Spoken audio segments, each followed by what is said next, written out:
为了追杀黑胡子，艾斯来到了一个小镇，肚子饿了就找个餐馆吃饭，结果身上却没带钱。艾斯当机立断，决定吃霸王餐，脚底抹油，瞬间开溜，气得餐馆老板拿着勺子追了出来。友情提醒这种行为绝对不能模仿逃跑的艾斯跑到了房子顶上，嘴里还叼着吃完的鱼骨头。餐厅的老板还挺执着，竟然追了上来。艾斯不管这些看到2个路人就急忙上前打听黑胡子的消息，向他们比划着黑胡子的相貌。结果这俩小哥还真见过这样长相的人。艾斯顺着路人指引的位置，真的看到了一个酷似黑胡子的人。他二话没说，上去就是一记飞踢，吓了旁边人一跳。结果踢完之后才发现踢错人了，这可真是太尴尬了。这时餐馆老板竟然还在追着艾斯，最后艾斯可能因为不想反抗，就被老板和一路众人扔到了水里。这是这个小镇特有的刑罚，名为流水之刑。艾斯作为果实能力者，一碰到水就歇菜了。就这样，艾斯顺着水流一路冲到了下游，在岸边被一个小女孩救起，捡回了一条小命。女孩把艾斯带回了自己的家，等到艾斯醒后，女孩就递给艾斯一大杯牛奶。这一杯牛奶下肚，艾斯瞬间恢复了活力。经过一番交谈，艾斯知道了女孩名叫莫达。莫达看着艾斯的样子，知道他肯定不是一个普通人，于是希望艾斯能帮自己一个忙，把信送给在海军基地的古米尔。艾斯为了报答莫达的救命之恩，接受了他的请求，于是拿着莫达的信，再度踏上了追杀黑胡子的旅程。之后，艾斯坐着自己的小船来到了位于伟大航路的海军基地。在靠近之后，艾斯打晕了一个在外围巡逻的士兵，换上了他的衣服之后，成功潜入了海军基地。一进来，艾斯就看到了海军丰盛的食物，当即开始大快朵颐，逗得旁边的食堂大妈都乐了。可就在这个时候，艾斯突然听到旁边的海军在说白胡子老爹的坏话。这艾斯哪里能忍，敢说我老爹坏话，不想活了是吧？直接一拳把海军打倒在地。可打完之后，艾斯的身份也被人发现，被一群海军追赶。慌忙之下，艾斯躲进了一间房间，把房间里的中校打昏之后，艾斯又换上了中校的衣服，还在自己的脸上贴了个假胡子，摇身一变成为艾斯中校，拿起食物继续干饭。之后，艾斯作为中校更是胆大包天，参加了海军会议。参加会议的海军们可能是被桌子上的咖啡给苦得怀疑人生了，根本没有发现艾斯的伪装。古米尔中将甚至都咽不下去，咱就是说这咖啡究竟得有多苦。这个时候，海军的情报船回来了，可是却被海贼放了火。在听到情报船里可能会有黑胡子的消息后，艾斯纵身一跃，跳进了火里，不仅得到了情报箱，还救回了一名海军。只是在救人的时候，艾斯身上的衣服被烧掉了。一旁的海军一看，这他喵的不是白胡子海贼团二把手火拳艾斯吗？艾斯一看情形不对，立马跑路。结果跑一半，艾斯想起来莫达让他送的信，于是又折回来，踩在古米尔的脑袋上，把信交给了他。咱就是说，艾斯，你敢不敢再嚣张点？古米尔打开信后，发现莫达是想让海军订牛奶。古米尔想起那苦得喝不下去的咖啡，当即派人去莫达家订了牛奶。莫达看到过来负责采购的海军非常开心，在加入了牛奶之后，咖啡也变得好喝了，海军们露出了开心的笑容。故事到这里皆大欢喜，而艾斯在得知黑胡子的消息之后，便出发前往，准备大展拳脚收拾黑胡子。艾尼路竟然在月球上当上了国王。话说空岛一战后，艾尼路被路飞打败，让艾尼路没想到的是，青海还有这等高手，而且根据路飞所说，青海上比他厉害的人多如牛毛。艾尼路天下之大，唯我独尊的人生观彻底崩塌，于是他放弃了在地球的生活，驾驶着自己的方舟舰岩开往了无垠大陆月球。那时候霸天虎还没有在月球建立基地，艾尼路到达这里后表示很满意，这广袤无垠的大地上只有自己一个人支配，不会有讨厌的橡皮人，没有强的像怪物一样的青海人。艾尼路在脑海中已经开始策划建立属于自己的月球乌托邦。月球表面有很多坑坑洼洼的坑洞，艾尼路出于好奇，跳到其中一个坑洞里，发现这里躺着一个大头娃娃，看样子已经失去了知觉。不管是敌是友，轰了再说。更何况在艾尼路的思维里根本没有朋友二字。艾尼路一招10万伏特打中大头士兵，士兵不但没有被雷击烧成灰，而且还复活过来，恭恭敬敬地向艾尼路敬了一个军礼。安妮路很惊讶，没想到世界上除了橡皮混蛋，还有人不怕雷击。大头士兵名为斯佩西中尉，他表示自己没能光荣牺牲在战场上，上对不起组织，下对不起乡亲父老。斯佩西中尉爬出坑洞，安妮路好奇地跟在他的后面。斯佩西中尉来到另一个坑洞，这里已经横了3具大头娃娃的尸体，看起来应该是斯佩西中尉的战友。斯佩西中尉抱着其中一个尸体痛哭不止。这时，一只大脚从天而降，踩在安妮路身边。一个巨大的怪物用一根长矛武器捅穿了斯佩西中尉的身体。这个怪物是宇宙海贼。万万没想到，宇宙中还有海贼，那不应该叫飞贼吗？宇宙海贼攻击安妮路，当然，他的攻击对安妮路完全无效。安妮路很恼火，一脚就接过了这个庞然大物，连响雷果实的能力都没有使用。远处传来了巨大的爆炸声，安妮路勃然大怒：“这里是老子的地盘，什么人敢在老子的地盘撒野？”月球的另一边，宇宙海贼们正在这里大搞工程，准备发掘月球遗迹。安妮路来到这里，二话不说，一发五雷轰顶，干掉了宇宙海贼，摧毁了他们的月球基地。与此同时，斯佩西中尉回想起了那天夕阳下在机关岛出生的那一天，那是自己逝去的青春。机关岛的关月博士制造了斯佩西等机器人。博士人如其名，除了喜欢搞小发明、小创造之外，还喜欢看月亮。这一天，他带着斯佩西等机器人吃糕点赏月，月球上突然发生了剧烈的爆炸。关月博士不小心被糕点噎住，斯佩西等人没学过海姆立克急救法，眼睁睁地看着关月博士被噎死。送走了关月博士后，斯佩西等大头机器人决定前往月球，向罪魁祸首复仇。月球的爆炸是宇宙海贼制造的，他们很早就开始了探月行动。斯佩西等人来到月球，却被宇宙海贼杀个片甲不留。斯佩西等人可能是因为电量用尽的原因总之就是一命呜呼了。安妮路一招五雷轰顶干掉了宇宙海贼，斯佩西称呼其为恩人，拖着同伴的尸体来给安妮路行跪拜礼。安妮路二话不说，直接10万伏特关照在斯佩西身上，雷电传导至其他的大头机器人身上，大家越电越精神，纷纷苏醒过来。安妮路找到了宇宙海贼挖的密道，走进去一看，这竟然是一个地下都市。安妮路张开双臂，100万伏特的电击瞬间充满了整个地下都市。没想到他的雷电能力激活了整个城市，城市里的机器人充电完成，苏醒过来，纷纷向安妮路表示效忠。都市充满了电能，电灯也跟着被点亮。安妮路看清了墙上的壁画，壁画上画着月球上的原住民，他们是太古时期的月球人，全部都长着翅膀。后面的壁画介绍，因为月球资源不足，月球人飞往蓝色行星。蓝色行星毫无疑问指的是地球。月球人和空岛人一样长着翅膀，由此推测，空岛人的祖先很有可能就是月球人。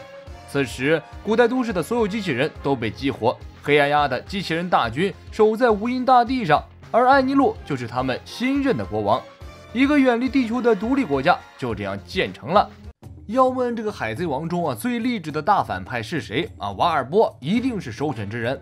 从失败的国王沦落成流浪汉，凭借着自己的努力卷土重来，开公司搞上市，一跃成为富甲一方的大富豪，最后被世界政府认可，成为和樱花国国王多尔顿平起平坐的黑暗兹古国国王。在被路飞打飞之后呢，瓦尔波开始了自己的流浪生活。吞吞果实的能力让瓦尔波成为了行走的收割机，他可以吃下任何东西为自己所用。白天他吃掉了树木凉椅，夜晚他吃下了路灯照明。城镇呢本来就是瓦尔波的点心柜，瓦尔波在城镇里横冲直撞，肆无忌惮地聚焦一切看到的东西。最后终于被海军逮住，曾经的一国之君呢成了阶下囚。瓦尔波被打败后，他的守卫队队长多尔顿成为了茨古国新任国王。多尔顿就任后呢，带领国民积极重建家园，并改名茨古国为樱花国。瓦尔波被2个海军逮捕，瓦尔波不甘心自己的后半生在监狱中度过，找了个机会甩掉了2个海军逃走了。落魄的瓦尔波不敢再随便使用能力，为求自保必须低调。一只小狗呢追着瓦尔波尿尿，名副其实的虎落平阳被犬欺。为了生存，瓦尔波跑去卖火柴，脏兮兮的打扮，猥琐的神情，惹来路人厌恶的眼神，没有人愿意买他的火柴。瓦尔波穷的呢，只能靠吃垃圾度日，吃着吃着，泪水不由自主地流了出来。遥想当年自己也是一方霸主，怎能料到落得今天这步田地？想到当年自己的辉煌，再对比现在的窘迫，瓦尔波是越发伤感啊！瓦尔波躲在桥下栖身，这里有很多垃圾废品。闲来无事，瓦尔波将这些垃圾收集起来，用吞吞工厂的能力，把垃圾和周边的动物吃进去，重组成各种各样新的玩具。第一个改造的就是那条天天追着自己尿尿、天天欺负自己的狗子。本来瓦尔波呢只是借着改造玩具来娱乐自己，没想到啊，这些玩具意外地吸引了附近的小朋友，他们很喜欢瓦尔波制造的新奇玩具，每天都来玩。瓦尔波商业 DNA 被唤醒，开始尝试摆小摊贩卖自制玩具。玩具呢一推入市场，便受到了孩子们的热烈欢迎。瓦尔波的玩具小摊变成了玩具商店。每天只要到了营业时间，商店门口必定是锣鼓喧天，鞭炮齐鸣，红旗招展，是人山人海。瓦尔多的玩具在市场上一具难求，成为当下最流行、最受儿童大人喜爱的玩具。瓦尔波很快就在镇上小有名气，他的玩具被传到了镇上科学家的手里。科学家呢将瓦尔波的玩具仔细研究一下，惊呼天人。瓦尔波玩具中的合金是当时这个小镇所不存在的。瓦尔波成了镇上第一个发明合金的人。记者、媒体、网红主播纷纷登门采访瓦尔波。瓦尔波呢被冲上了热搜，成了当地乃至东海的赫赫有名的网红。有了名气呢，钞票就如潮水般涌来，挡也挡不住。瓦尔波想不发家都难。玩具商店扩大经营，成了玩具商场，不到1年又变成了公司，并且在东北暴发户交易所挂牌上市。瓦尔波从一个一无所有的落魄皇族当上了总经理，出任 CEO， 迎娶白富美，走上人生巅峰，摇身一变成了东海的玩具业巨富。富可敌国的瓦尔波决定东山再起，再次回归正界。根据钱权守恒定律有了大量的 money， 权力自然会找上门来。瓦尔波很快就会以黑暗瓷古国国王的身份再次回归公众视野。虽然这个角色呢卑鄙又让人讨厌，但他的故事确实是非常励志。如果你现在正处于人生低谷，你要一直萎靡不振下去吗？搏一搏，单车变摩托。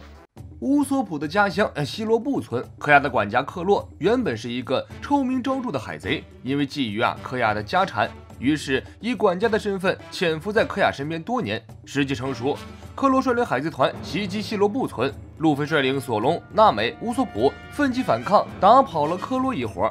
克洛一伙离开后，森林里被乌索普打晕的赞高醒来，赞高慌忙来到海边，正看到克洛船长和黑猫海贼团逐渐远去，消失在视野中。赞高有一种被抛弃的感觉，又饿又累的赞高偷偷潜入到村子里，躲进饭馆里吃东西。因为黑猫海贼团没有攻入希罗布村，村民们并不认识赞高。但除了路飞和乌索普等人，乌索普的3个小弟也知道赞高。洋葱头在餐馆里认出了赞高，呼唤萝卜头和青椒头赶来支援。赞高不敢引起骚动，慌不择路地逃走了。赞高逃到海边，随即跳上了一艘小木船，扬帆起航，离开了希罗布村。在海上航行的时候，赞高遇到了同样在逃命的扶手蒙卡，真是造化弄人啊！不知道小伙伴们是否还记得，蒙卡与赞高曾经还有过一段孽缘。扶手蒙卡曾经也是一个热血新兵，并非现在这样暴躁阴险。在一次遭遇战中，蒙卡所在的部队被克洛杀死，蒙卡的下巴也被踩碎。克洛的手下赞高催眠了蒙卡，让蒙卡将一个替身克洛交给了海军。蒙卡因此被提拔为153海军支部的少尉。克洛呢隐姓埋名，赞高的催眠改变了蒙卡的性格，让蒙卡变成了如今这样阴险狡诈暴躁的海军干部。青椒头3兄弟赶走了赞高，希罗布村恢复了从前安详宁静的生活。科亚终于走出家门，开始了自己实习医生的工作。而赞高逃到了玻璃珠岛，这里是东海的时尚圣地，是东海唯一一个在时尚圈与世界接轨的都市。赞高被岛上热闹的氛围所吸引，等到不久，赞高就惊恐地发现有海军正在岛上四处搜捕自己。为了自保，赞高脱掉了外套，换上了墨镜，摇身一变从逃犯变身嘻哈靓仔。正好岛上正在举办舞蹈大赛，赞高情不自禁参与其中。说起舞蹈，赞高就没输过谁，毕竟他师从国际巨星迈克尔·杰克逊，在舞蹈大赛上一路过关斩将，轻松进入决赛。决赛场上与赞高对决的是号称东海武王的海军本部上尉芬布迪，就是那个在海上餐厅巴拉蒂被山治痛打一顿的公子哥。二人从最初的对决竞赛变成了以武会友。赞高以更胜一筹的舞姿拿到了舞蹈大赛的冠军，并得到了芬布迪的赞赏。比赛后，二人喝酒畅谈，结下深厚友谊。就在二人喝酒喝得兴致正高的时候，有海兵过来向芬布迪报告，在岛上找到了通缉犯赞高的外套和眼镜。旁边的赞高一口烟汽水喷了出来，差点呛死自己。好在呢，海军并没有认出自己。这时候赞高才知道，原来这个刚刚结交的好朋友竟然是海军上尉。此地不宜久留，赞高琢磨着找个机会溜出玻璃珠岛。很快机会便来了，岛上突然嘈杂起来，原来是郁金香海贼团袭击了小岛。芬布迪带领着自己的海军部队勇敢抵抗郁金香海贼团。赞高一看是乃天助我也此时不留更待何时？趁着芬布迪与海贼们打得热火朝天，顾不上自己的时候，赞高跳上了码头的一艘小船溜了。芬布迪也不愧有铁拳之称，一般的海贼根本进不了其身。但郁金香海贼团无耻地劫持了一位美女，芬布迪乱了阵脚，被海贼们一拥而上，打倒在地。但就在这时，已经溜走的赞高突然折回，打倒了劫持美女的海贼，给芬布迪带来了反击的机会。赞高与芬布迪联手迎敌，左右开弓，很快便将郁金香海贼团团灭。芬布迪此时也认出了赞高的真面目，在友情、法律和义务面前，芬布迪选择了自己心中的正义，以正义之名逮捕了赞高。海军总部法院审判会上，法官判处赞高绞刑。芬布迪突然带着小弟在法庭上提出抗议，现场的人被芬布迪感染，纷纷跳起舞来。芬布迪与赞高的友情和舞蹈感动了法官。鉴于赞高并非大奸大恶之人，法官判处赞高无罪释放，同时芬布迪被降职处理。离别的时候到了，赞高背起行囊，在芬布迪不舍的目光下登上了远去的航船。最后我们握个手告别吧。芬布迪摆摆手，道不同不相为谋，你是贼，我是官，我们注定不能成为朋友。赞高拿出催眠环对芬布迪催眠，让他忘记这段友情。这时海军本部美女军官缇娜路过，赞高与芬布迪同时心跳加速，相中了缇娜。为了追求缇娜，两人以海军3等兵的身份加入了缇娜的部队。赞高成功洗白，正式加入海军。在后面剧情中的顶上战争篇，赞高与芬布迪以海军的身份登场顶上战争，参与了讨伐白胡子的战争。之前我们提到路飞在德雷斯罗萨意外收获小弟5600余人路飞表示，一开始我是拒绝的，但无奈架不住小弟们的热情。草帽大船团1号船是以白马、卡文迪许、提亚斯海战 A 级战犯小手斯莱曼为首的总计76人的俊美海贼团。船上的卡文迪许正在给斯莱曼讲述着自己以前的故事。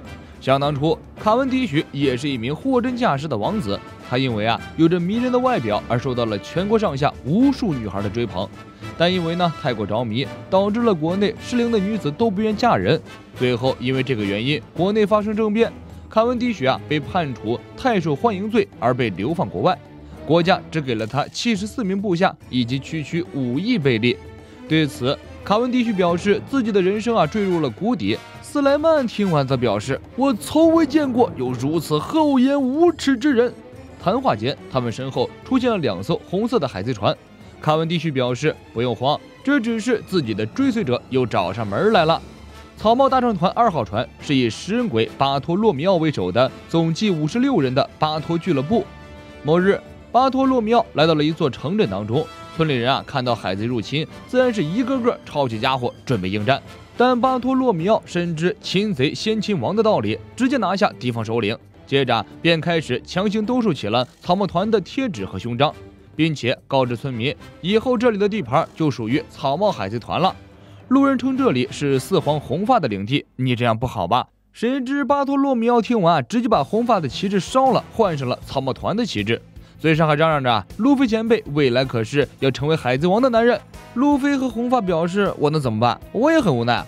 草帽大船团3号船是以第13代栋梁老蔡为首的总计1000人的8宝水军。衣锦还乡的老蔡回到花之国的第一件事就是解除了婚约，可他的未婚妻霍丽莎却并不买账，叫上自己的老爸带着2宝水军胖揍了老蔡一顿。因为这件事确实是老蔡违约，所以前8宝水军首领青椒也没法帮老蔡，只能站在一旁讪笑。在这之后，霍丽莎表示老蔡真是不知好歹，这样的男人不要也罢。于是2人的婚约就此作废。之后，老蔡与 Baby Five 的婚礼照常进行，也算是如愿娶到了自己心爱的女人。草帽大船团4号船由破坏炮艾迪欧、格斗家布鲁基利、赏金猎人阿布德拉和杰特组成，其本质上其实是一个 XX 健身房格斗联合。某一天，他们在乘船经过一个岛屿时，发现岛上的人正在打架，于是几人二话不说直接加入，并且打完后才知道，原来这是长手族与长腿族持续了1000年的火拼。巧合的是，4人当中的艾迪欧就是长手族，布鲁基利则是长腿族。事后，4人叫上2族村民帮助自己修理被打坏的海贼船，勉强组装出一艘船开走了，只留下岛上的长手族和长腿族。基于2族之间是要和好还是要继续火拼，就随他们去了。不论曾经是格斗家也好，赏金猎人也罢，现在4人的海贼生涯正式开始了。草帽大船团5号船是以兵团长战士雷欧为首的总计200人的东塔塔族。雷欧表示自己也要模仿路飞等人成为海贼，于是便带着自己的族人一起穿上了海贼服。而这时，战后的德雷斯罗萨正在积极地恢复着，于是雷欧便带着小人族一起加入了重建队伍。为感谢东塔塔族的贡献，德雷斯罗萨的居民送给了他们一艘船头为乌索普的船。登上船的小人们表示对乌索普兰度号十分满意。在开启海贼之旅前，雷欧答应了来自利库王的最后一个请求，担任世界会议的贴身保镖。草帽大船团6号船是以海贼佣兵海尔丁为首的总计5人的新巨兵海贼团，他们分别是新巨兵海贼团团长海尔丁。值得一提的是，海尔丁原本是巴基的部下，现在突然离开巴基海贼团，巴基都气死了。接下来是新巨兵海贼团船将艾斯坦森。什么叫巨人？就是连绘画框都装不下。其次是新巨兵海贼团航海士剑士罗德，然后是新巨兵海贼团厨师戈尔多巴格。这顿牌是吃了恶魔果实吗？最后是新巨兵海贼团船医盖尔兹，海贼世界第一长腿美女参上。草帽大船团7号船是以提督奥隆布斯为首的总计4300人的约塔玛利亚大船团。回到斯坦丁王国后，奥隆布斯主动提交辞呈，但国王非常生气，直接把辞呈扔了。不过奥隆布斯一点都不在意，海贼生活的第一天开始了。早上6点叠好睡衣，10点船内卫生检查，不合格，11点起航。临走前，奥隆布斯还不忘提醒国王，让他照顾好自己。接着，还沉浸在自我感动中的奥隆布斯就带着原属于国王的4300人以及56艘船走了。国王表示要气吐血了。15点，奥隆布斯开始制定海贼行动计划。作为一个严谨的人，计划是必不可少的。16点，约塔玛利亚大船团的处女战发动袭击。16点30，攻克城镇，准备进来洗劫。但谁料这个城镇竟意外的贫困，于是奥隆布斯选择倾囊相助。17点，作为海贼的第一天结束，约塔玛利亚大船团出道的第一战失败。但你以为这就结束了？怎么可能？可别忘了，还有如今不做海贼改做染布匠的贝拉米。显然，贝拉米挨了师傅不少揍。夜已深，贝拉米依旧在忙。根据原配文，这座小镇上有永远不会破掉的布料推测，这句话又是尾田埋的大坑。可以想象在未来的某场大战中，草帽海贼团的旗子不幸被敌人打破，这时贝拉米突然扛着一幅永不会破的旗帜英雄登场。好了，以上就是关于不请自来的草帽大船团的所有内容了。自称是路飞小弟的这些人，今后也会各自成长起来，并且在未来的某一天引发轰动世界的大事件。不过这些都是后话啦。德雷斯罗萨事件后，路飞打败多弗朗明哥，还获得了一众小弟，成立了总计5640人的草帽大船团。随之，草帽团9人赏金上涨，路飞的赏金更是直接飙升到了5亿。很快，这则轰动的消息就从宋报欧传到了草帽亲友团的手中。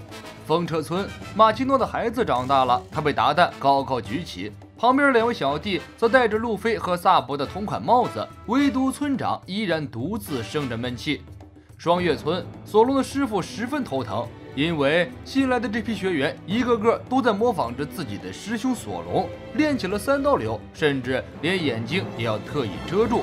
乌索普海贼团3大部下萝卜头、青椒头、洋葱头看到自己的船长乌索普终于成了悬赏上亿的大海贼，激动的哭喊不止，奔走相告。一旁的柯雅则不断安慰着3人，但从脸上的抑制不住的笑容也可以看得出来，他同样在为乌索普的成功而感到喜悦。海上餐厅，哲普看着山治的赏金令若有所思，因为山治的悬赏令又改了模样，所以刚装修没多久的餐厅又得重新翻修了。可可西亚村，阿健正在电话中痛斥：“你们怎么能把这么香艳的照片放到通缉令上？”但在他的背后则放着一幅纳美的巨大写真，这哪里是老村长，这明明是老父亲才对。双子海峡，花大叔正在将报道讲给拉布听，拉布听完很是兴奋，直接来了个鲸鱼打挺。樱花国，多尔顿和库雷哈姨娘看着报道，脸上绽放出了久违的笑容，身后士兵们头盔则统一改成了乔巴鹿角样式。阿拉巴斯坦王国，微微望着天空出神，身后的可达鸭拿着剪子专心致志地捡起了路飞的照片。七水之都，一帮男人看着弗兰奇的赏金令，惊讶地感叹：“你小子终于不做人了吗？”他们很有可能是误以为弗兰奇已经把自己完全改造了。革命军所在地，收到报道的萨博十分高兴，而龙在一旁若有所思。未来之国，曾经帮助过弗兰奇的爷爷，在看到弗兰奇的赏金令后笑出了眼泪。鸟之国，乔巴帮助过的巨鸟正与原住民们一起看报，大家都在为乔巴感到高兴。香波地群岛，布鲁克本来是被他们掳来当稀有动物展览的，结果布鲁克却成为了人气明星、灵魂之王。明明前途无限，却逃跑去做海贼，失去了摇钱树的经纪人，为此更是大发雷霆。海平面上，海格力斯则在独角仙上看起了报纸，真不愧是昆虫大师。维扎利亚岛，老科学家们纷纷换上了新时装，期待下次见到小娜美时能夸他们一句时髦。阴森王国遗迹，世界第一大剑豪鹰眼学习灭霸，改行做起了农民，与岛上的猩猩们一起耕地。此时的他一手拿着饭团，一手拿着报纸，已经完美适应了农耕劳作的生活。卡马巴卡王国，人妖王伊万科夫正在与一众人妖为一件大事苦恼着，花盆到底放到哪里好呢？往左一点还是往右一点？渔人岛，小渔人们一个个都戴着路飞的同款草帽，脸上洋溢着笑容。我说路飞是海贼带货第一人，应该没什么问题吧？香波地群岛，赌场里的雷利看着报纸，手中比出5的手势，向周围人炫耀自己的徒弟已经是5亿悬赏金的大海贼了。另外吐槽下，坐在雷利对面的男子长相酷似藤壶。女儿国，路飞的头号女粉丝汉库克更是直接将路飞的海报挂在了城墙上，海报下女粉无数。汉库克自己则害羞地转过了头，旁边的婆婆表示我很无语。某岛，原大将青雉看着报纸，身后陪伴他的企鹅正在烤肉。根据剧情现在的青雉跟黑胡子有了或多或少的合作。荒岛，乌索普的老爹看着自己儿子的赏金令很是开心，此时的他也一定在想，要不了多久这个儿子就能赶超自己了吧。最后红发看着报纸，打心底为路飞高兴。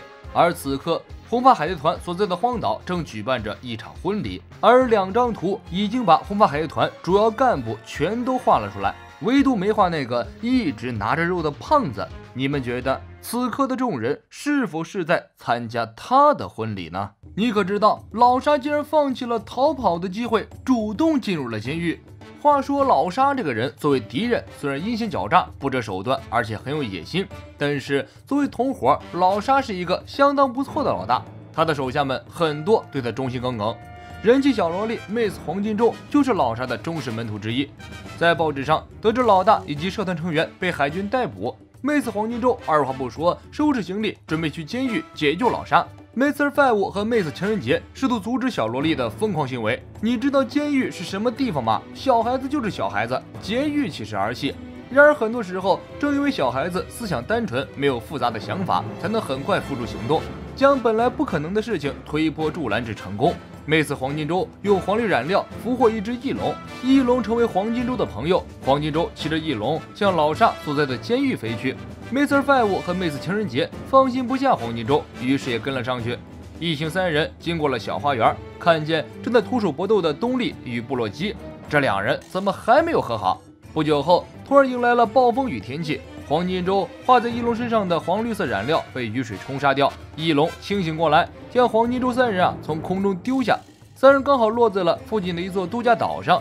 黄金周很开心，刚落地后就直奔贩卖冰激凌的小摊儿。妹子情人节和 Mr. Five 嗅到了危险的气味，岛上不仅有海军巡逻，还有被称为黑蓝的海军本部上校缇娜，以及他新招募的2个痴汉手下铁拳芬布迪、催眠师赞高。他们来此的目的是为了搜捕巴洛克工作社的残党 Mr. 3。黄金周3人绕开了缇娜的部队，他们在小巷的墙上看到了 Mr. 2冯克雷的通缉令。之前小冯为了掩护路飞被缇娜抓到过一次，现在看来冯克雷已经逃跑了。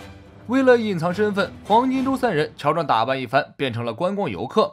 不过这变装最终没能骗过缇娜。海军通过拷问巴洛克工作社的处罚者2人组，对巴洛克工作社成员的外貌特征早已了如指掌。乔装后的黄金周3人刚一亮相，缇娜就认出了他们。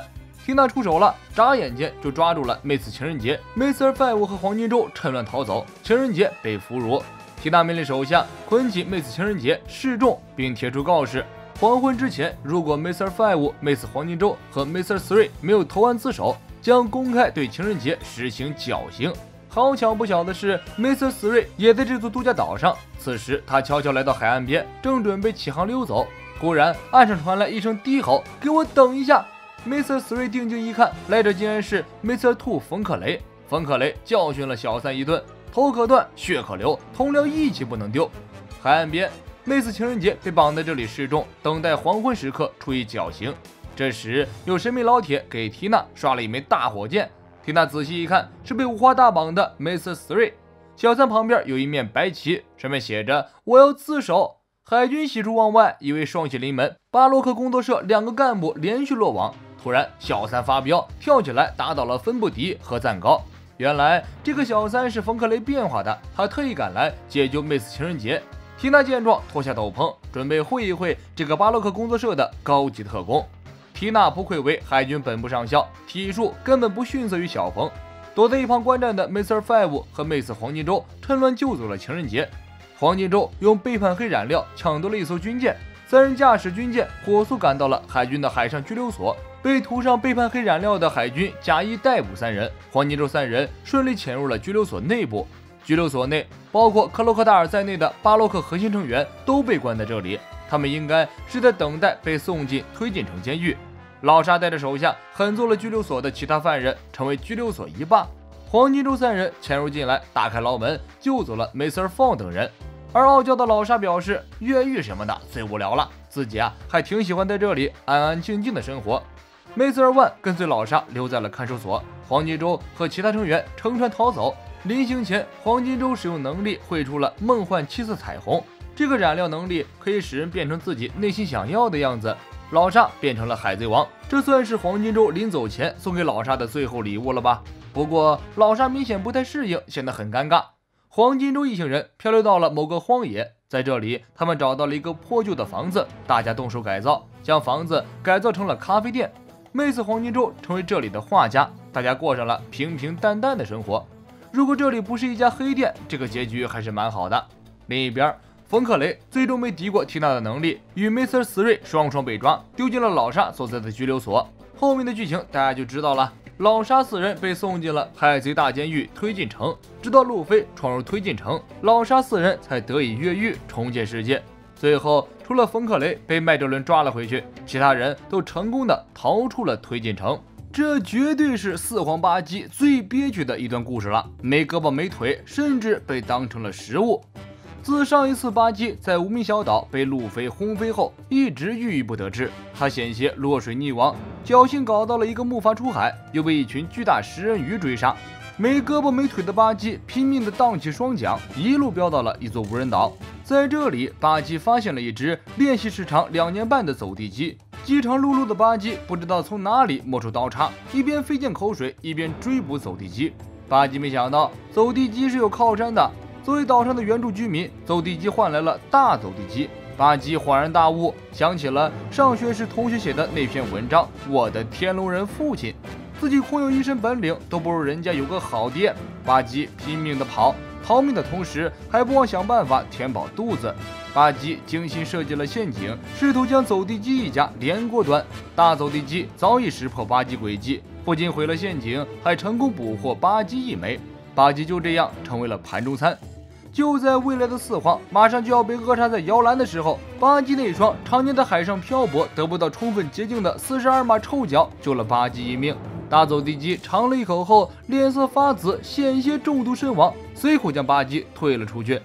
巴基跨越山河大海，降落在了箱子大叔的地盘真兽岛。箱子大叔以为来了入侵者，对着巴基火力全开。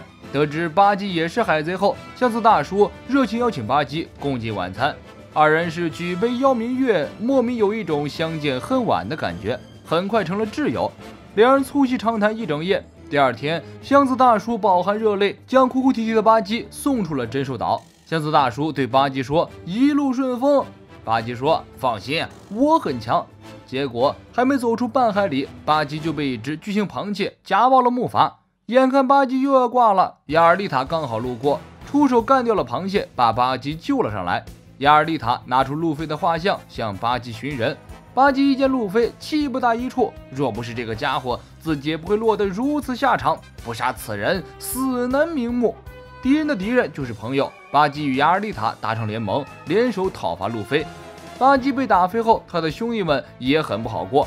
摩奇与卡巴吉被啾啾赶出了小镇，因为只找到了巴基的2条胳膊2条腿，船员们都以为巴基挂了，于是为巴基举行了盛大的葬礼。在葬礼上，摩奇与卡巴吉嚎啕大哭。葬礼之后，摩奇与卡巴吉为了争当下一任船长而大打出手，两人从白天打到深夜，足足战斗了12个小时，依然未分胜负。熟睡的狮子利基梦见自己化身屠龙少年，正勇敢与恶龙搏斗。利基情不自禁梦游，打倒了体力不支的摩奇和卡巴吉。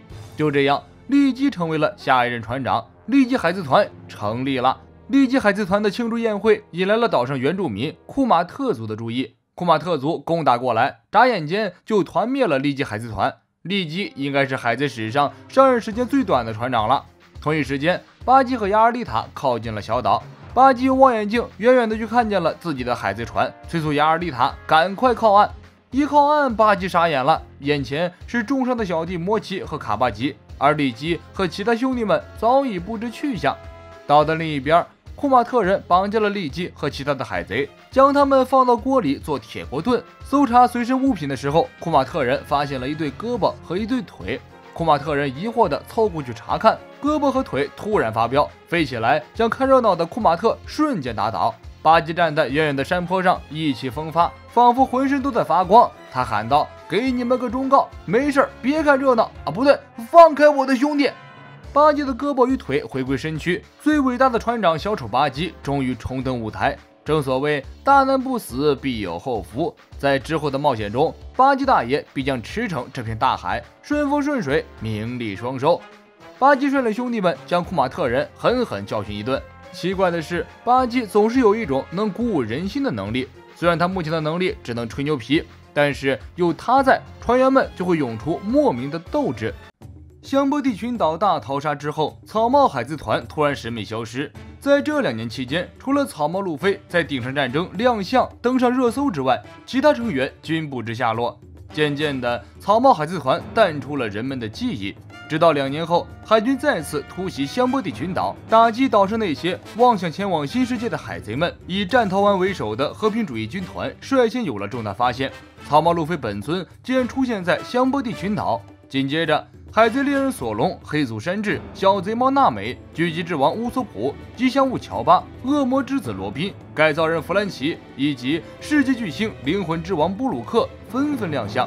不到1天的时间，草帽海贼团复活的消息便冲上热搜，互联网的记忆被唤醒。2年前差点被团灭的草帽团终于王者归来。东海风车村村民们得知路飞安然无恙，举杯欢庆，宛如欢庆盛大的节日。村长看着报纸上的报道，却气不打一处。他是最反对路飞去做海贼的。村子里出来一个穷凶极恶的通缉犯，有什么好高兴的？对了，马奇诺，不要再和红发那小子有来往了。你们有孩子的事情，网友们都知道了。风车村附近的垃圾山，山贼达旦一家抱着报纸看个不停。自从艾斯出事之后，他们非常担心路飞的安危。达旦把路飞的照片从报纸上剪下来，贴在画册上。艾斯和路飞离开后，达旦只能通过这样的方式来搜集兄弟2人的照片，想他们的时候就拿出来看一看。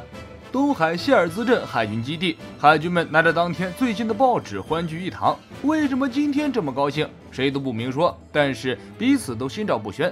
当年就是路飞和索隆把海军和平民们从福守蒙卡的暴政下解救出来的。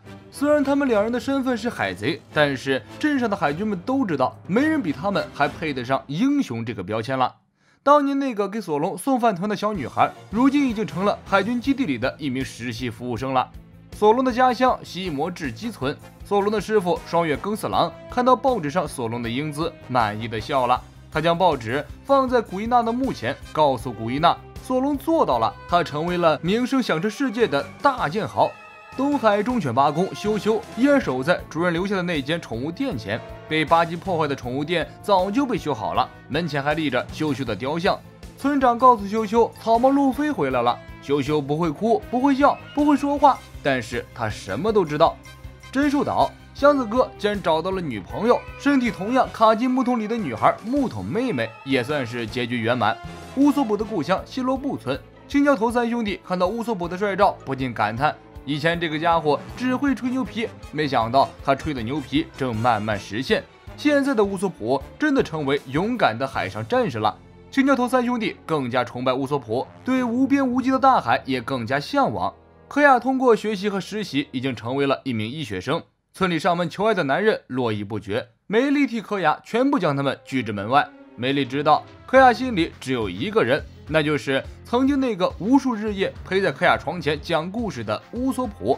巴拉蒂海上餐厅，哲夫老板看着报纸，露出欣慰的笑容。山治这小子，没想到他另一边的眉毛也是卷的。巴拉蒂餐厅最近正装修改造，扩大了经营范围，新增了海底甜品餐厅巴拉蒂亚特兰蒂斯号，还特别为山治建造了铁板烧餐厅卷眉山治号。强尼和约瑟夫在可可西亚村安了家，他们已经不做海贼猎人这一行了，两人化身捕鱼达人，成了渔夫。诺奇高和风车大叔来到贝尔梅尔的墓前扫墓，向贝尔梅尔诉说娜美的光辉事迹。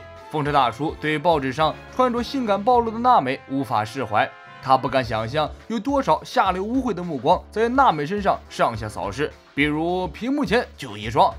罗格镇曾经送给索隆3代鬼车和学走的刀店老板，自豪地对妻子说，那个男人拿着我送的3代鬼车已经名扬世界了。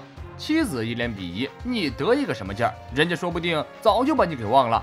伟大航路入口双子峡，库洛卡斯正与一个神秘人饮酒。从这个神秘人的穿着上来看，让人最先想到的就是和治国装束。此人身份不明，但库洛卡斯毕竟是海贼王罗杰的传医，他认识什么大人物也不足为奇。对于这个神秘人身份有见解的小伙伴，欢迎在评论区讨论。威士忌山，原巴洛克工作社特务人员梅斯人难和妹斯星期一住在这儿，他们已经成了赏金猎人。巨人岛小花园，东利和布洛基在看到草帽一伙归来的报纸后，再次大打出手，赤手空拳打的是不可开交。接前面的扉页故事，瓦尔波把玩具公司搞上市后，成了财阀的会长。他积极投身政界，终于得到了世界贵族的认可，成立了黑暗瓷谷王国，自己再次回归，当上了国王。而樱花王国在多尔顿的带领下平静祥和，国泰民安。朵莉尔姨娘凭借自己的高超医术，成了慈谷岛中心医疗中心的主治医师，所有的医生都以她马首是瞻。沙漠王国阿拉巴斯坦，公主维维安已经18岁了，王公大臣们为草帽一伙的回归而高兴。不论什么时候，阿拉巴斯坦王国都将是草帽团最忠实的盟友。加亚为了寻找梦幻岛，库里凯和猿人兄弟以及猿山联合军出海了。加亚的指南鸟与指北鸟结合，繁衍出了指东鸟和指西鸟。空岛曾经和空岛人打得不可开交的战鬼瓦帕，现在成了神之护卫队的一员。长脸岛的老伯有了子孙后代，水之都的奇梦尼当上了列车站长，可可罗婆婆则开始了半退休的休假生活。娜美的闺蜜罗拉来到水之都旅行，方块头姐妹开启了小酒馆，向国王游客介绍大哥弗兰奇当年穿着一条裤衩称霸水之都后街的辉煌。水之都市长冰山找了一个新秘书，外表酷似达斯奇，年仅10岁已经能帮助冰山处理各种事务。而在卡雷拉公司那些优秀船工们的努力下，第2辆海上列车终于完工了。弗兰奇家族的队长赞拜带着小弟们成功洗白，不再做混混，而是发挥自己的特长，承接船只购买、修理、解体一系列工作，生意逐渐走上正轨。佩罗娜在鹰眼的地盘上待了足足2年，送走了索隆后，他终于决定回家探亲。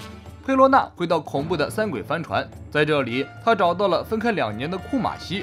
香波地群岛人口贩卖店店主迪斯科，因为2年前被路飞等人大闹一番，生意搅黄了，明哥也不带他玩了。迪斯科穷困潦倒，落魄街头。从报纸上看到路飞等人的报道后，气得差点犯了心脏病。他面前插着路飞、罗、基德3人的悬赏令，足以见得他对这3人多么痛恨。推进城经过上次的越狱事件后，人事上发生很大变动。汉尼拔终于美梦成真，当上了监狱长之位，麦哲伦降级成了副监狱长。即便这样，麦哲伦依然是推进城不可替代的战斗力，推进城最强男人的地位无人可以撼动。伊万科夫越狱后，小冯成了新人妖乐园的女王，麦哲伦果然没有下手杀她。看到小冯没事，我想多数人都松了一口气。另一边，人妖女王伊万科夫紧盯着报纸，再三确认路飞boy和自己一手栽培的山治安全的出航后，他才放下心来。最后的画面给到了白胡子和艾斯的长眠之地，大概暗示着时代的更迭，旧时代结束了，新时代彻底拉开了帷幕。本期匪爷故事的信息量非常大，那些与草帽团有关系的人物基本上都露了面，逐渐与主线故事产生衔接。你能想象曾经高高在上、大权在握、令无数海贼闻风丧胆的世界政府爪牙 CP9， 有一天会沦落到街头靠卖艺过活吗？司法岛战役之后，草帽海贼团名声大噪，反观 CP9 这边结局就很悲惨了。老大罗布路奇重伤 ，CP9 大势已去，世界政府落井下石。为了不让这次的丑闻传出去，派出大部队追杀 CP9 成员。前一天 CP9 还是高高在上的特工组织，此时此刻却成了无处躲藏的过街老鼠。众人无奈，只得想办法逃命。布鲁诺用门门果实能力带着众人逃离了遭受屠魔令洗礼的司法岛，来到一个陌生的城镇。为了给罗布路奇筹钱买药治疗伤痛，魏曲、加布拉、布鲁诺、猫头鹰、卡库等人齐上阵，在城镇街头卖艺来筹集医药费。魏曲依靠武术表演，加布拉和布鲁诺配合表演狼人套火圈。一向高冷正经的卡库变身长颈鹿，出卖自己的脖子做滑梯给小朋友们游玩。猫头鹰则负责在一边收钱。卡利法依靠泡泡果实的能力，帮助城镇居民打扫房屋来换取酬劳。经过众人的齐心努力，罗布路奇的医药费终于凑齐了，大家松了一口气，终于可以放松一下了。于是纷纷上街采购休闲。几日后，罗布路奇苏醒过来，很快便出院了。CP9 成员一片庆贺，罗布路奇握手告别了看起来不像好人的医生。众人一起来到保龄球馆庆祝罗布路奇出院。正在大家玩得正高兴的时候，岛上突然一阵骚动，糖果海贼团登陆城镇，大肆烧杀掠夺进行破坏。罗布路奇血液中的正义 DNA 动了，一脚就 KO 了糖果海贼团的船长。接着他一声令下， CP9 成员冲上海贼船，在群众的欢呼声中将这些不法分子一网打尽。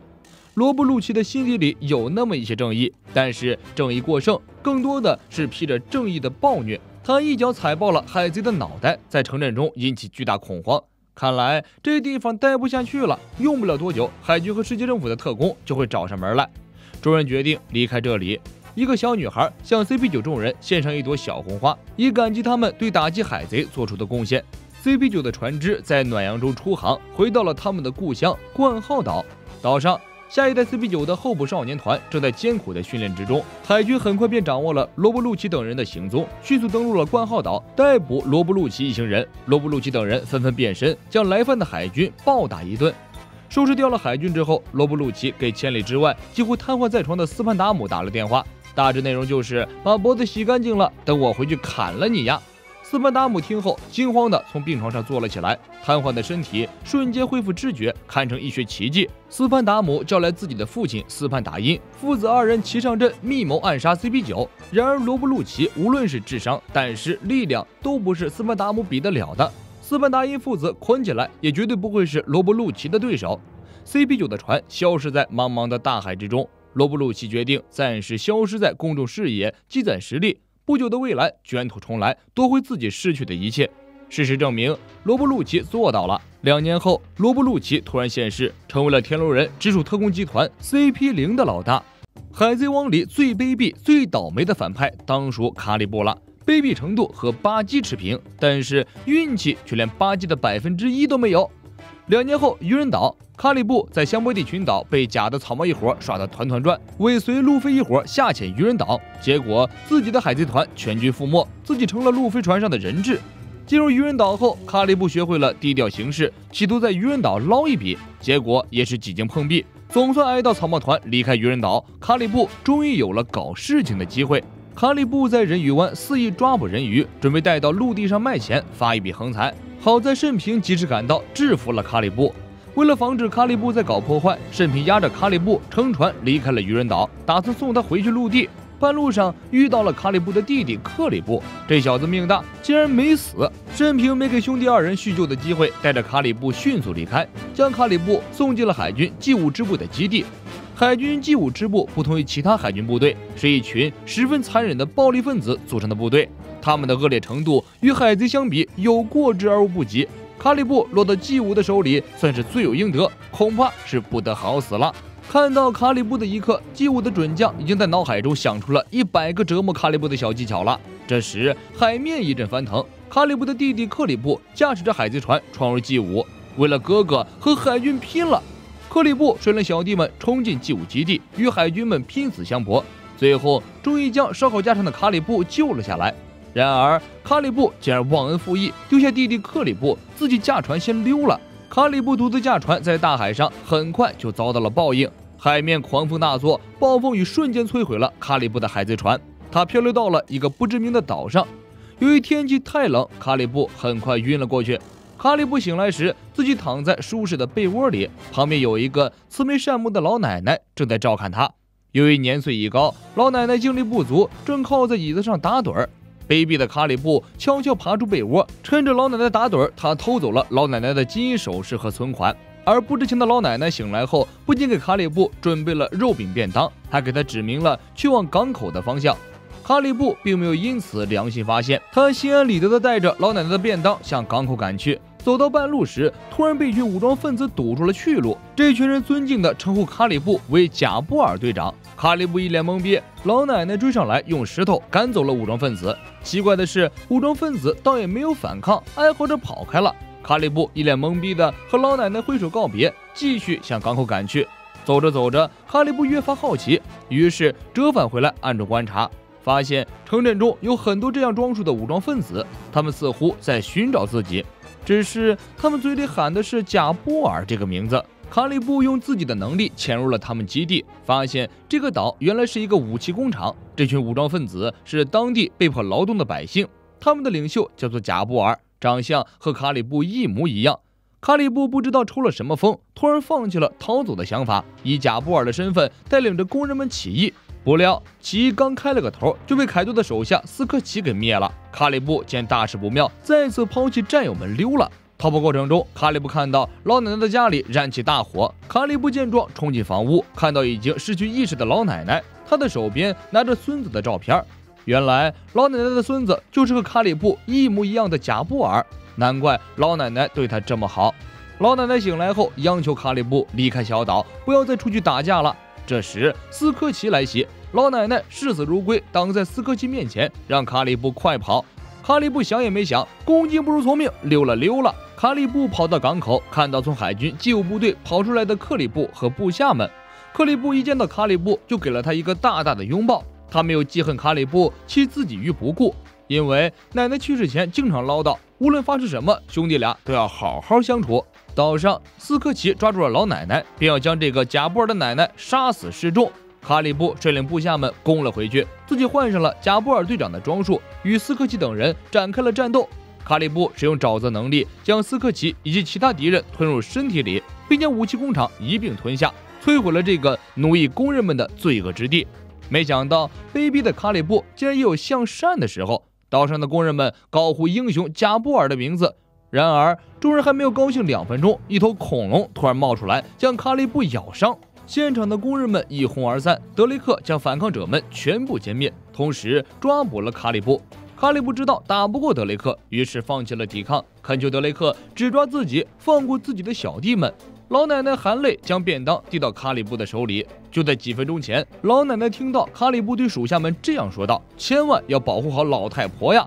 老奶奶来到海边，目送卡里布被抓上了一艘海贼船，慢慢远去。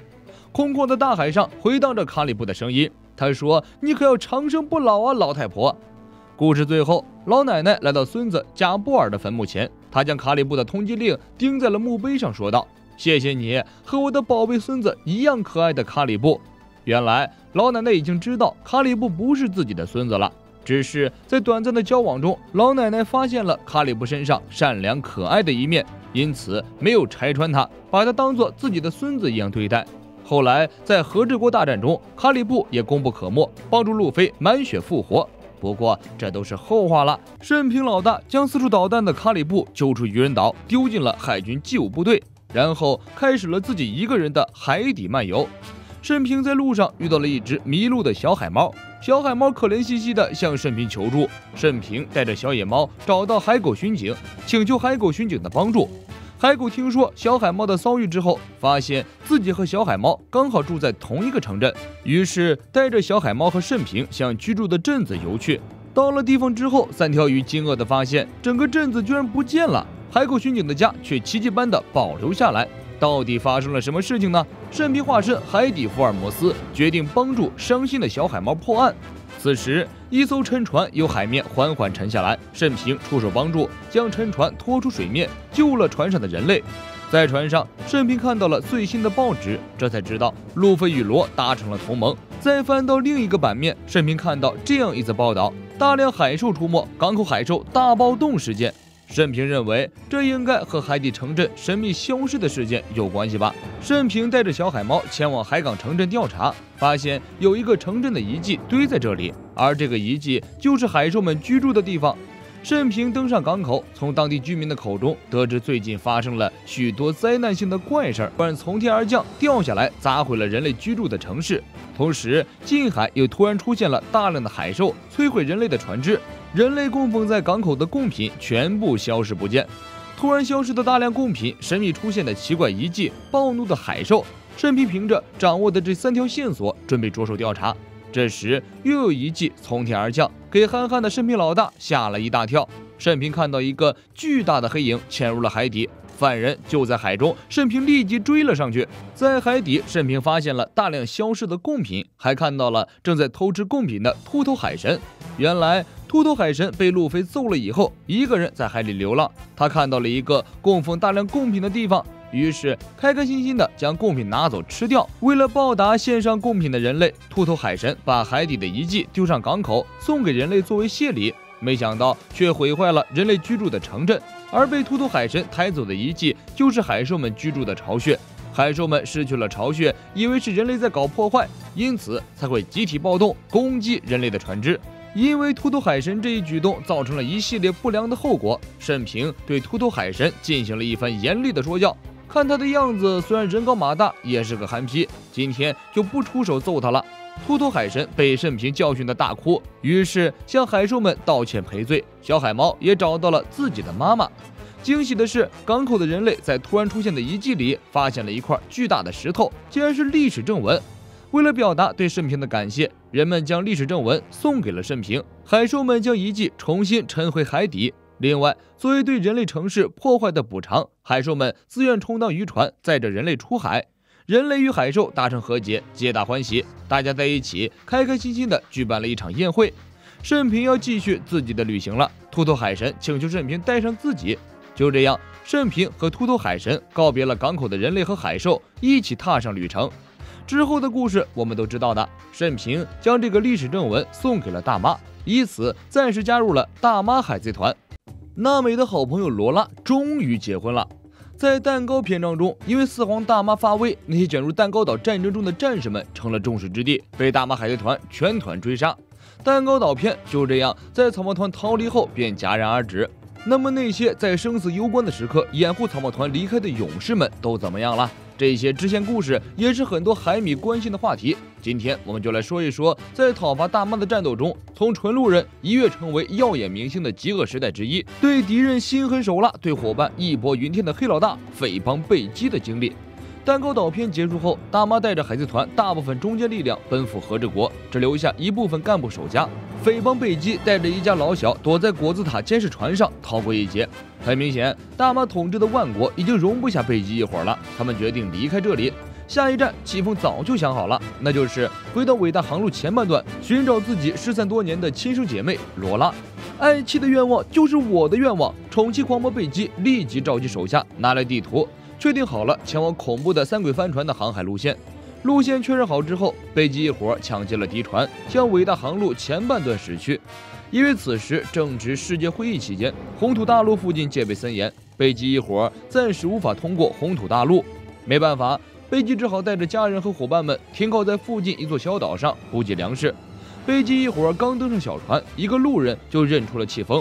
他说：“这不是罗拉吗？你找到老公了？”戚风忙解释自己的身份。路人听说戚风是罗拉的双胞胎姐姐，且正在寻找罗拉。路人立即告知戚风，就在几天前，罗拉已经离开这里，前往德雷斯罗萨了。还好没有翻越红土大陆，否则又是白费功夫。贝基一伙立即驱船赶往德雷斯罗萨。战后的德雷斯罗萨满目疮痍，但贝基可没有闲心管这些，他不敢耽搁。进入德雷斯罗萨后，立即开始上街搜索罗拉。维特和戈蒂在街上看到很多受伤的人，就在这时，他们遇到了一伙海军。这些海军正在追捕吸吻狂魔。德雷斯罗萨的国王外出不在，细菌海贼团突然来袭，他们向德雷斯罗萨的居民们注射亲吻病毒，让那些无辜的路人全部变成吸吻狂魔。这群海贼太过张扬，这样闹下去，说不定要连累贝基一伙。贝基十分气愤，决定带领兄弟们灭了这群海贼。另一边，戚风在发廊做头发的时候被海军认出来，并实施了逮捕。戈蒂为了救老板娘，立刻追了上去，被海军打翻在地。而贝基和维特则被一群感染亲吻病毒的群众死纠缠，无法脱身。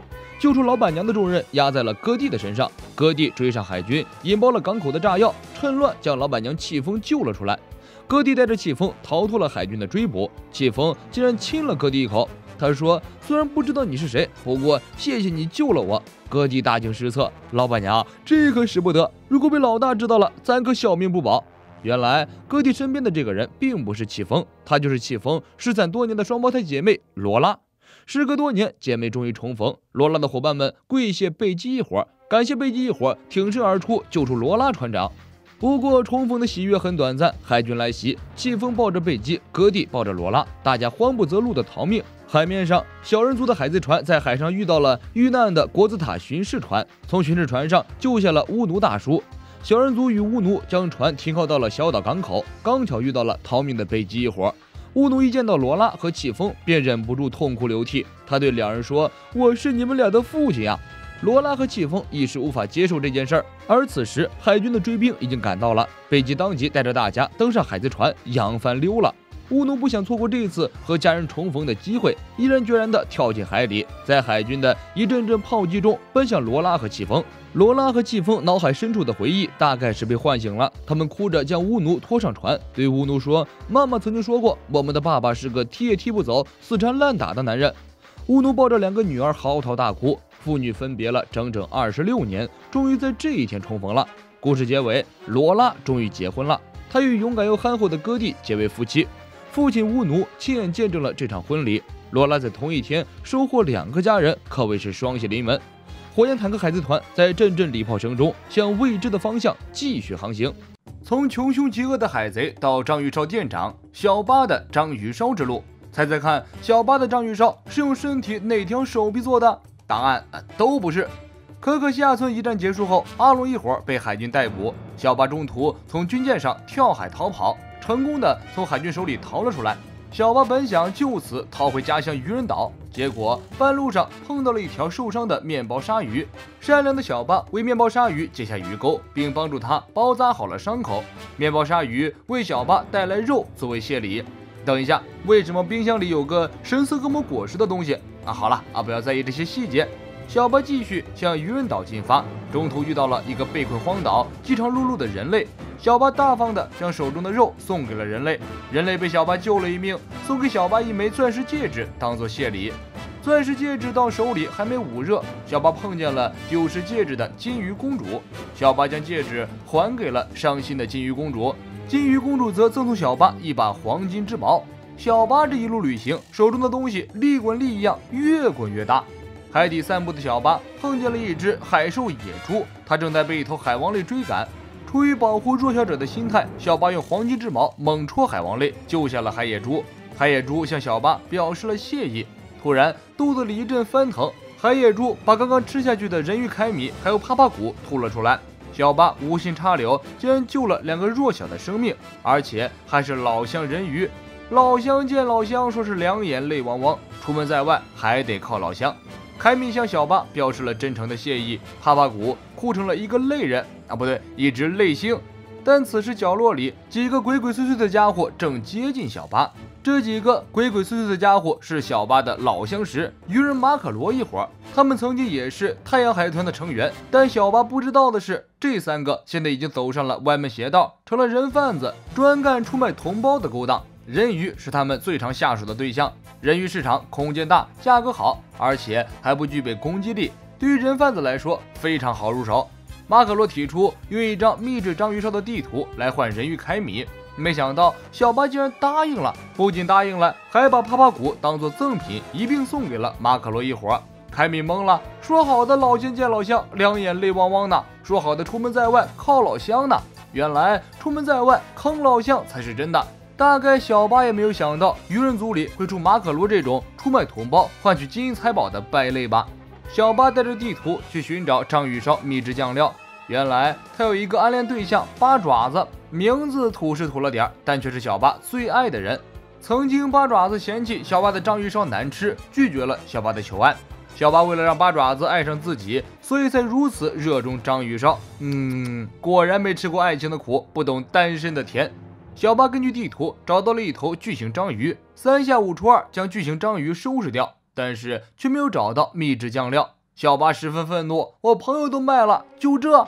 于是小八折返回了原地，发现马可罗一伙已经带着凯米离开，赠品帕帕谷被抛弃在了原地。小八向帕帕谷打听了几个人的去向，杀气腾腾地追了上去。马可罗一伙还不知道自己得罪了小八，正在海上悠哉悠哉地看风景。突然一阵剧烈震动，人贩子号就被小八拆成了玩具。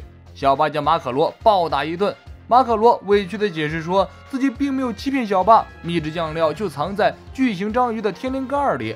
小八找到了秘制酱料，但他同时也发现马可罗不是什么好人，索性将马可罗的财宝巨型章鱼食材和秘制酱料一并收了。一路长途跋涉，小八因为乐于助人，迅速积累了财富。有了这些财富，就不怕得不到心爱的女人八爪子的芳心了。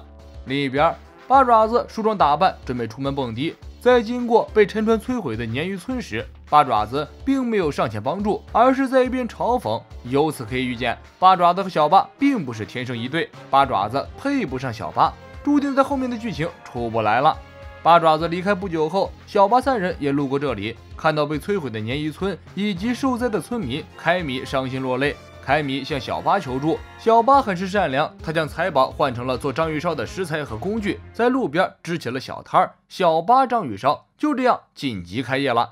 小八用章鱼烧拯救了受灾的鲶鱼村村民，忙碌一番之后，刚好剩下1盒章鱼烧。小八准备用这盒章鱼烧向心仪女孩八爪子表白，没等小八去找八爪子，八爪子被章鱼烧的香味吸引而来，他明确表示章鱼烧可以收下，求爱就免了。舔狗不配拥有爱情，小八很伤心。凯米和帕帕谷表示，这门亲事不要也罢，让这个人永远待在费伊尔故事里吧，后面的剧情不带他耍。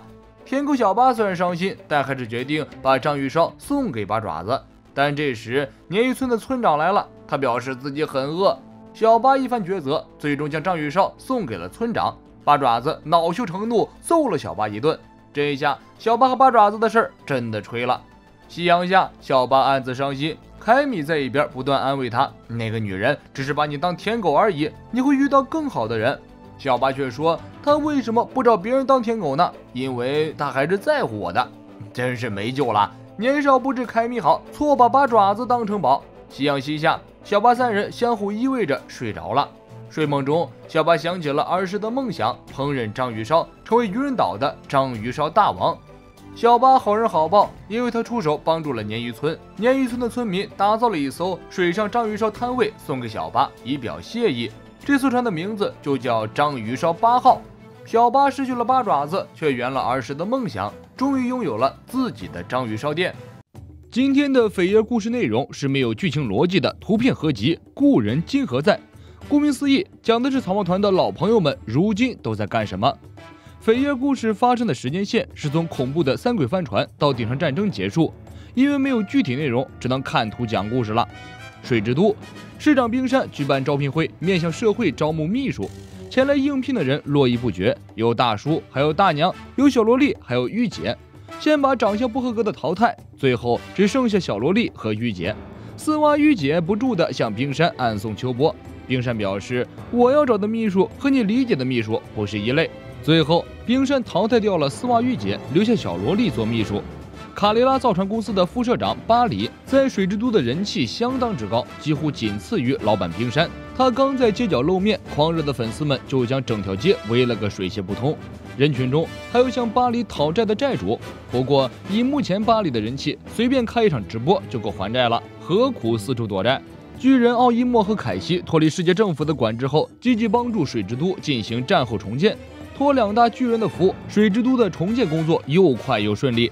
奥伊莫和凯西并没有在水之都停留太久，告别了水之都的居民，他们前往故乡艾尔巴夫海军基地。达斯奇妹妹正在向科比讲述刀剑的使用技巧。为了变强，科比一直都非常努力。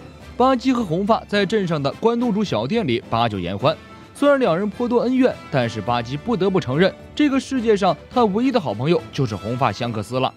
恐怖的三鬼帆船一战之后，莫利亚手下的干部霍古巴克与狮子头阿布萨罗姆相约到海边度假。这两个人的心真是大，船长都被路飞揍成猪头了，他们俩还有嫌弃雅致去度假呢。老沙和 Mr. One 越狱之后，很快又组建了自己的犯罪组织河马帮。在秘密偷袭了对手的据点之后，老沙悠哉悠哉地翻起了报纸。Mr. One 在一边为老沙点烟。真男人在爆炸时从不回头看。自打草帽路飞潜入了推进城，推进城的铜墙铁壁的传说就被打破了。比金氏的越狱事件还恶劣的是，路飞的越狱带走了大批让世界政府头疼的超级犯人。然而麦哲伦和汉尼依然悠闲，好像什么事情都没有发生过。被处分这种事儿早晚都会发生，就暂时把这些烦恼抛之脑后吧。顶上战争之后，海军和革命家都迎来了少有的休假时光。斯摩格和缇娜去约会逛街，不过从两人的表情来看，他们两个应该走不到一起。伊万科夫与龙换上续线装，给组织里培育的电话虫浇水。小萨蒂与多米诺在街上逛吃。繁忙的工作之后，没有比逛街和吃美食更解压的事情了。慎平看望了以前的老朋友鹰眼米霍克，并大方地请他吃了一顿章鱼烧。雷利来到双子峡，看望曾经的战友库洛卡斯，提起当年一起在海上乘风破浪的岁月，雷利忍不住哈哈大笑。赤犬在休息的时间里喜欢修剪盆栽，做一些安安静静的事情。黄猿凑过去夸赞赤犬的手工活真不错，这么好的发财树，不知道有没有见过光速梯？赤犬表示，你这个老六，回你的幼儿园做园长去吧。青雉与朵莉尔姨娘在海上荡起双桨。海军总部，卡普与战国一边喝下午茶，一边畅谈退居二线以后的悠哉生活。在这一刻，战国似乎明白了卡普一直拒绝担任海军大将职位的原因了。原来退居二线是真的香。故事的最后，艾斯、萨博、路飞三兄弟在森林中联手对付野兽，一如当年。这样的画面恐怕只有在扉页故事中才能见到了。白胡子与罗杰靠背而战，曾经两位海上霸主，如今在世界的另一边又可以把酒言欢了。本期扉页故事的内容就是这些，我们下一期再见。